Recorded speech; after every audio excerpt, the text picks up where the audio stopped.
Meni mana shu retseptimdan keyin siz ko'chada umuman shashlik sotib olmaydigan bo'lasiz. Qanday qilib uy sharoitida atiga 50 ming so'mga qiyma olib 12 ta zo'r shashlik tayyorlashni barcha sir asrorlar bilan o'rgataman. Avval yurakchani qizartirib bizga obuna bo'ling. Atiga 50 ming so'mlik yarim kilo qiymamizga qirg'ichdan chiqarilgan ikkita piyoz, bitta tuxum, chesnok va 2 bo'lak non qo'shamiz va albatta LTZ firmani maxsus shashlik uchun pripravalarni, ozgina tuz va 1 choy qoshiq chayniy sodani uksusga o'ldirib qo'shib yuboramiz. Buni hamma bilishi kerak o'rtoqlar. Bu shashlikchilar eng yashirib kelayotgan siri hisoblanadi.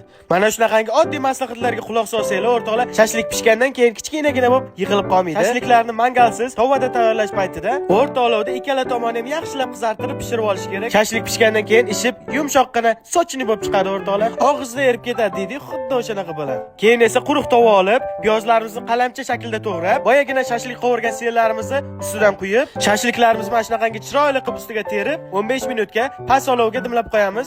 Mazasiga gap bo'lishi mumkin emas. Videoni srochni barcha yaqinlariga yuborib,